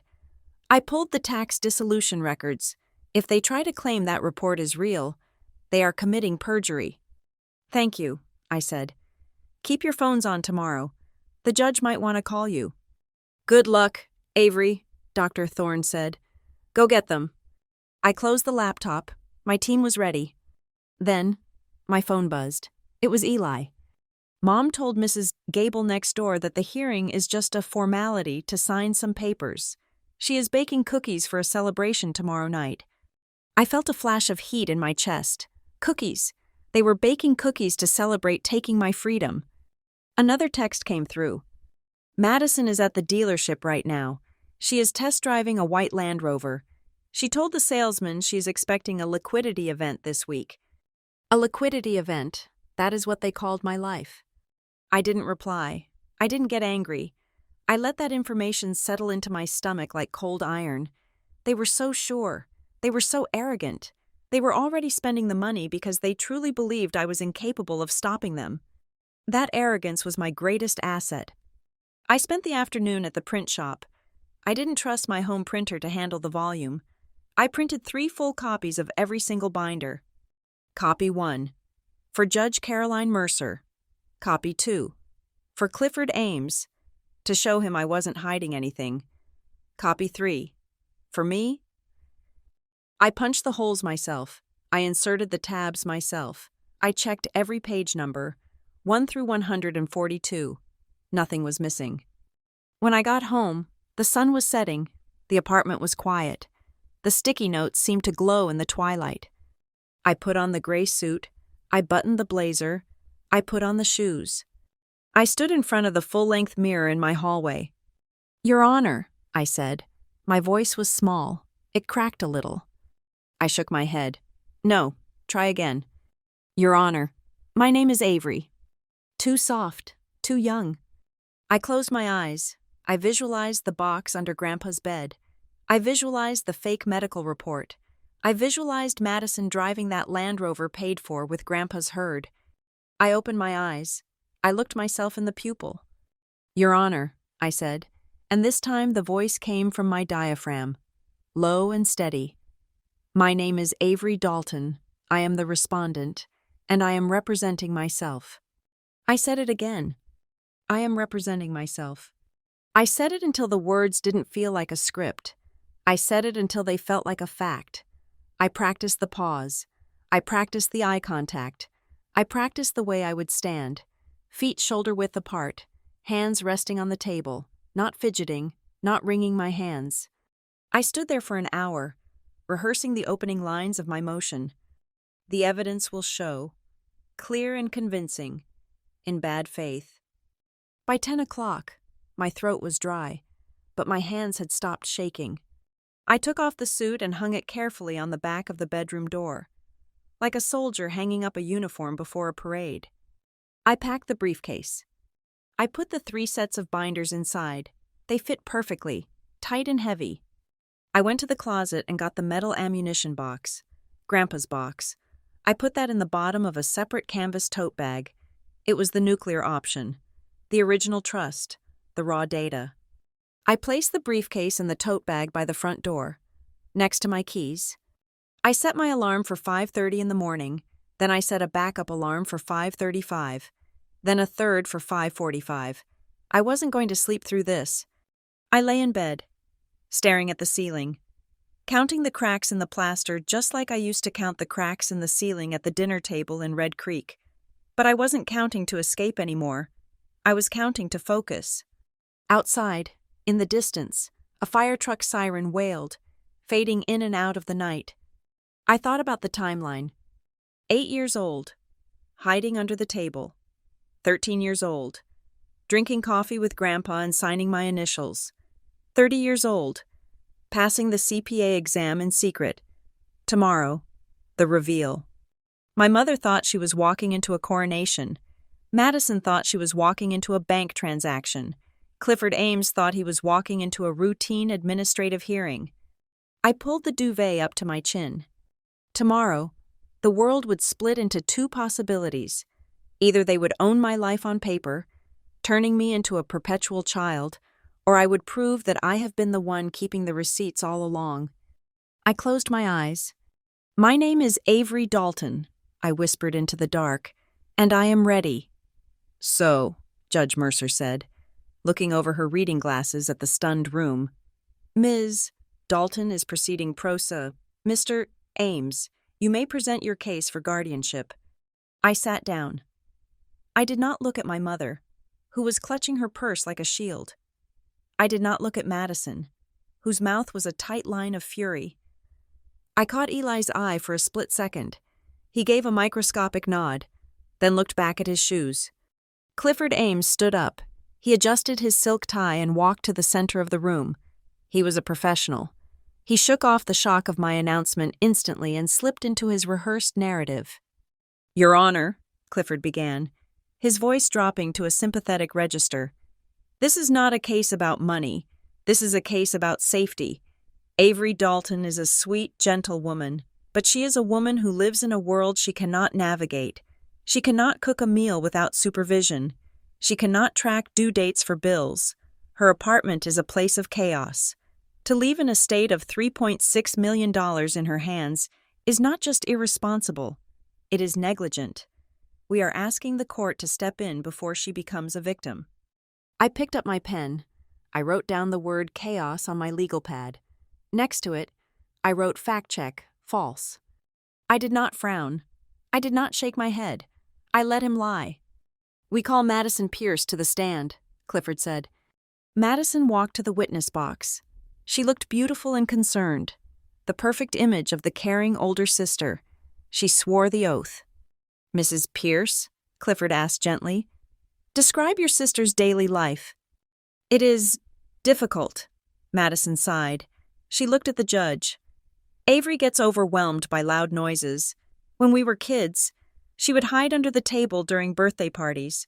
She wears noise-canceling headphones to the grocery store. Last month, I had to go over to her place because she was sitting in the dark, unable to process anything. If she can't handle a trip to the store, Your Honor, how can she handle a cattle ranch?" "Thank you," Clifford said. "No further questions." Judge Mercer turned to me. "Ms.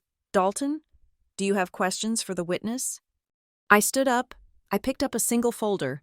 I walked to the podium. My heels made a solid, rhythmic sound on the parquet floor.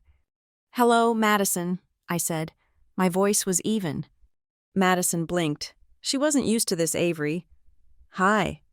You stated that my apartment is a place of chaos," I said, "and that I cannot track due dates for bills."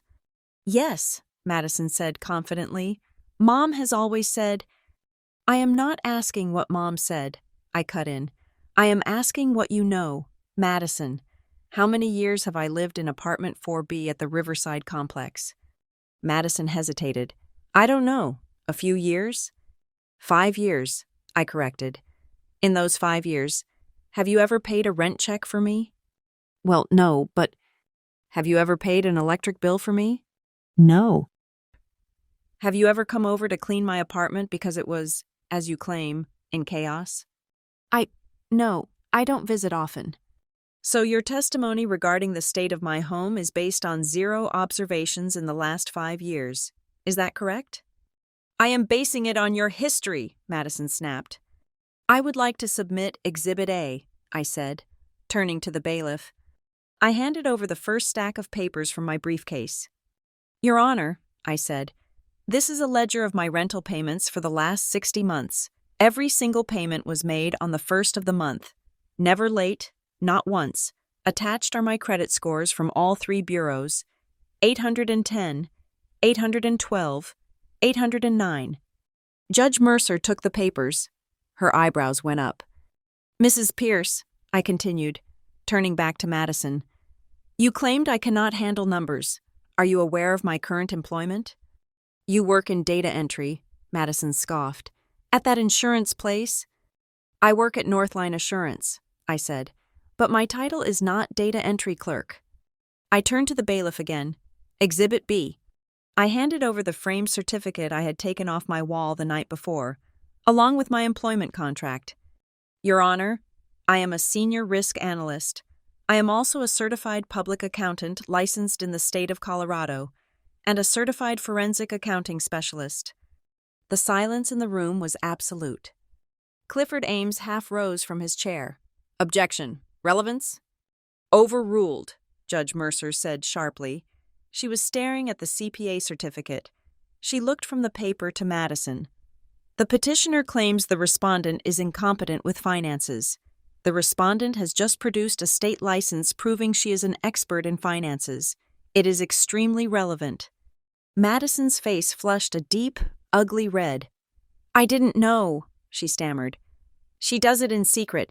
That proves she is secretive. She hides things." "I don't hide things, Madison," I said coldly. "You never asked." I wasn't done. "I have one more question for the witness," I said. "Madison, did you accompany our grandfather, Walter Hayes, To Frontier Union Bank on March 12th of this year. Madison froze. Her eyes darted to Clifford. Clifford looked confused. He didn't know about the bank. I might have driven him, Madison said. He needed help. Did he go inside? Yes, of course. Thank you. I turned to the judge. I am done with this witness, but I have a motion to present regarding the evidence submitted by the petitioners. Judge Mercer nodded. Proceed. I walked back to my table and picked up the red binder. Your Honor, the petition for guardianship relies on a medical evaluation by Dr. Lawrence Thorne of the Clearwater Behavioral Clinic. That is correct, the judge said, glancing at the file. I would like to submit. Exhibit C, I said. This is a sworn affidavit from the Colorado Secretary of State. The Clearwater Behavioral Clinic was dissolved 4 years ago. It does not exist. Furthermore, I submit a forensic analysis of the signature on that evaluation. It is a digital forgery. Clifford Ames turned pale. He grabbed the document from his own stack and stared at it. And, I continued, I submit an affidavit from the real Dr. Aris Thorne, a forensic document examiner, confirming that the medical opinion is fabricated. Mr. Ames, Judge Mercer said, her voice dropping to a dangerous chill. Do you have an explanation for why you submitted a medical report from a non-existent clinic? Your Honor, I was provided these documents by the family. Clifford stuttered. I assumed they were current. Let us move to the finances, I said, picking up the blue binder. Since my sister admitted to driving my grandfather to the bank, I placed a transparency on the overhead projector I had requested. It showed 2 signatures side by side. On the left is my grandfather's signature from the trust document, showing severe tremors, I explained. On the right is the signature on a withdrawal slip for $5,000 cash, dated March 12th. It is smooth. It is perfect. It is physically impossible for the same hand to have written both. I clicked to the next slide. This is a timeline, I said. March 12th, $5,000 cash withdrawn. March 14th, Madison Pierce posts a photo of new patio furniture on Instagram. Estimated cost, $4,800. April 16th, $4,000 withdrawal. April 18th, Madison Pierce checks into the Vail Mountain Spa. Madison stood up in the witness box. That is a lie. Grandpa gave me that money. He wanted me to have nice things. Sit down, Judge Mercer barked. The gavel came down with a crack like a gunshot. Your Honor, I said, I have one final piece of evidence, the yellow binder. I walked to the bench and handed the judge the thickest folder. These are transcripts of emails and group messages between the petitioners and their counsel. Mr. Ames. Objection! Clifford shouted, leaping to his feet. Attorney-client privilege. Those are inadmissible. There is a fraud exception to privilege, Mr. Ames, I said, reciting the case law I had memorized. Privilege does not cover conspiracy to commit a crime, and this, I pointed to the binder, is a conspiracy. Judge Mercer opened the binder. The room was silent for a long time. The only sound was the turning of pages. She read the email about the helmet photo. She read the email about the managed care budget. Then she stopped. She read one page for a long time. Ms. Pierce, Judge Mercer said, looking up. She didn't look at me. She looked at Madison. What is Dalton Holdings, LLC? Madison slumped against the railing of the witness box. She looked like a deflated balloon. It was just an idea, to organize the assets. The email here says, Judge Mercer read aloud, her voice ringing through the courtroom. Once we get guardianship, we can liquidate the herd by winter. She will not even realize what is happening. The judge closed the binder. She took off her glasses. My mother, sitting in the front row, put her face in her hands. My father was staring at the wall, his jaw working furiously. Mr. Ames, Judge Mercer said, sit down, now. Clifford sat. He looked like a man who knew his career was ending. Judge Mercer turned to my parents, Elaine and Robert Dalton. Stand up. They stood up. My mother was trembling. Did you know about the forged medical report? The judge asked. We just wanted to help her, my mother sobbed. We thought, if the judge saw how much she needed us. Did you know your daughter was withdrawing cash from your father's accounts using a questionable power of attorney? No, my father said. We didn't know about the cash. But you knew about the plan to liquidate the ranch, the judge said. It is right here in the email chain. Liquidate the livestock. That was the plan, wasn't it? Sell the cows, put the money in an LLC you control, and give Miss Dalton an allowance. They didn't answer. They didn't have to. I stood there, my hand resting on my gray suit jacket. I looked at them. For 20 years, I had been the one who couldn't speak. I had been the one who was slow. I had been the one who needed to be managed. But in this room, under these lights, the roles had flipped. They were the ones who were disorganized. They were the ones who had acted impulsively. They were the ones who had failed to understand the consequences of their actions. I was the only adult in the room. Ms. Dalton, Judge Mercer said, turning to me. Her expression softened. Just a fraction. You have presented a motion to dismiss based on bad faith. Do you have anything else to add? I looked at the judge, then I looked at the gallery. I looked at Eli, who was smiling through tears. I looked at my sister, who was looking at me with pure, unadulterated fear. Only this, Your Honor, I said. They said I couldn't live alone. They said I couldn't manage $3.6 million. But today, I have managed the law, the evidence, and the truth. I ask that the court recognize that the only people who have shown incapacity in this room are the petitioners. Judge Mercer nodded. She picked up her pen. I am ready to rule, she said. The silence in courtroom 4B was not peaceful. It was heavy, like the air before a tornado touches down. Judge Caroline Mercer sat high on her bench, holding the original Walter Hayes Trust document in her hands. She was not looking at the lawyers. She was looking at the red ink my grandfather had used to highlight paragraph 14. The only sound in the room was the hum of the ventilation system and the ragged breathing of my mother in the front row.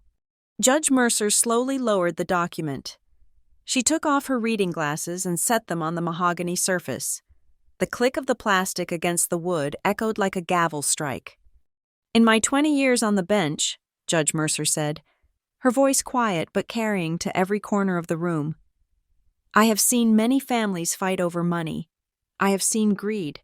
I have seen jealousy. She paused, her eyes shifting to Madison, then to my parents, and finally resting on Clifford Ames. But rarely have I seen a conspiracy so clearly documented by the perpetrators themselves. She picked up the yellow binder, my binder of emails. I am looking at an email sent by Madison Pierce on October 4th, the judge said. She didn't ask permission to read it. She just began. Quote, once we get control, we move the assets. She will sign whatever we put in front of her because she does not understand the difference between a trust and a permission slip. End quote. A strangled sound came from the witness box. Madison burst into tears. It wasn't a pretty, cinematic cry. It was the ugly, gasping sob of someone who has been caught naked. My mother bowed her head so low her forehead almost touched the back of the bench in front of her. My father just stared straight ahead, his face a mask of gray stone, his eyes fixed on nothing. I stood perfectly still. My hand was gripping the handle of my briefcase so hard, my knuckles were white, but my face remained impassive. I was the statue. I was the anchor. Ms. Dalton, the judge said, turning her attention to me. Yes, Your Honor. For the record, can you list for the court the responsibilities you currently manage on your own? I took a breath. I didn't need notes for this. I manage a full-time career as a senior risk analyst, I said clearly.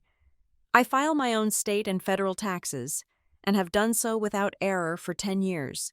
I own and maintain my vehicle. I manage the lease and utilities for my apartment. I hold a professional license as a certified public accountant, which requires 40 hours of continuing education every year. And, I added, glancing at the box of evidence, I manage the memory of my grandfather. Judge Mercer nodded. She looked back at Clifford Ames. who was now sweating visibly through his expensive suit.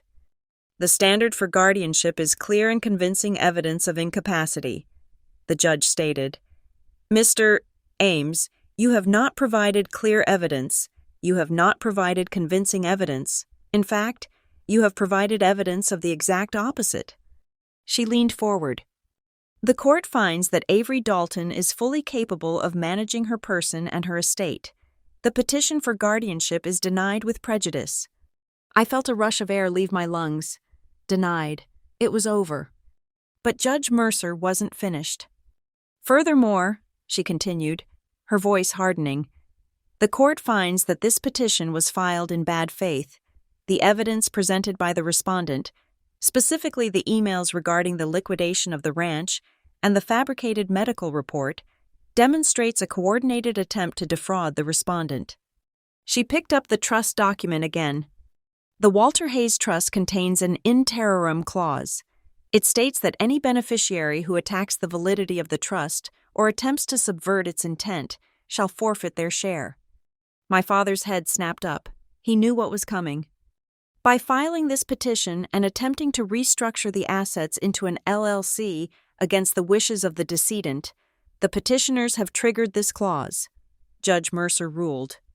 Therefore, the court declares that Elaine Dalton, Robert Dalton, and Madison Pierce are hereby disinherited from the Walter Hayes estate.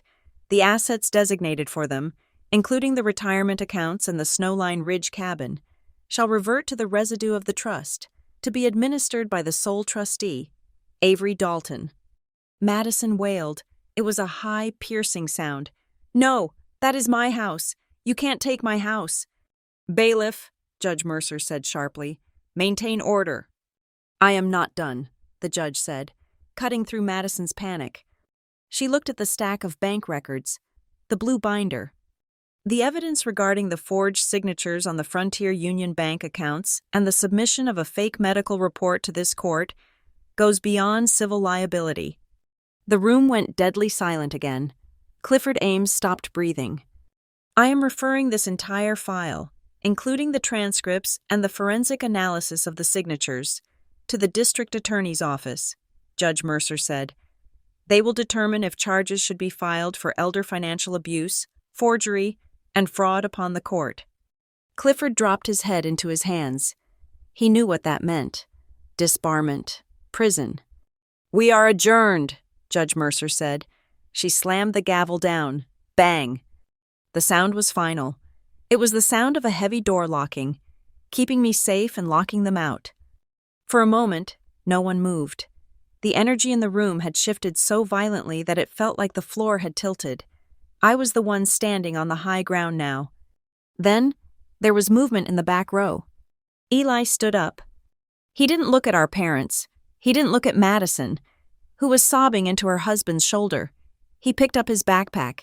He walked down the center aisle, past the wooden gate, and walked over to my table. He didn't say a word. He just sat down in the empty chair behind me. It was a small gesture, but it shouted louder than anything else in that room. He was choosing his side. He was done with the lies. I turned and looked at him. I reached out and squeezed his hand. His fingers were cold, but he squeezed back. I packed my briefcase. I put the red binder, the blue binder, and the yellow binder back inside. I latched it. Click, click. I stood up and turned to leave. My path to the door took me right past the petitioner's table. My mother was standing there. Her face was ravaged, her makeup running in streaks down her cheeks. She looked old. She looked small. "Avery," she whispered. Her voice was trembling, reaching out for the daughter she thought she could manipulate one last time. "Avery, please, the cabin, the district attorney. You have to stop this. We are your family." I stopped. I looked at her. I looked at the woman who had apologized for my existence my entire life. I looked at the father who had wanted to sell Grandpa's herd before the snow fell. I looked at the sister who wanted to pay herself a salary to be my warden. I didn't feel anger. I didn't feel hate. I just felt nothing. A vast, clean, empty space where their approval used to be. I adjusted my grip on the briefcase handle. "I told you I could live alone," I said. My voice was calm. It wasn't a question. It wasn't a debate. It was a fact, as undeniable as the sunrise. I turned my back on them. I walked down the aisle, my rubber-soled shoes silent on the wood. Eli followed me, falling into step right behind me, my shadow and my witness. I pushed open the heavy double doors of the courtroom. The air in the hallway was cool. I walked past the other lawyers, past the people waiting for their own tragedies to unfold. I pushed through the main exit of the courthouse and stepped out into the Colorado afternoon. The air outside was biting and cold, smelling of pine and approaching snow. It filled my lungs, sharp and clean. The sun was blindingly bright against the blue sky. I stood on the concrete steps and looked at the horizon. I thought about the $3.6 million. It wasn't just money. It was the ranch. It was the cattle. It was the freedom to wake up every morning and never, ever have to ask for permission to exist. I looked at the imaginary camera, the audience that had been with me since I opened that first binder. At the $3.6 million hearing, they said I could not live alone. When the judge asked for my lawyer's name, I said my own, and that was the day I took my life back. Thank you so much for listening to my story. Please comment down below where you are tuning in from. I would love to hear your thoughts on my family's karma, and please, do not forget to subscribe to Lila Revenge Stories, like this video, and hit that hype button so we can get this story out to more people who need to hear it.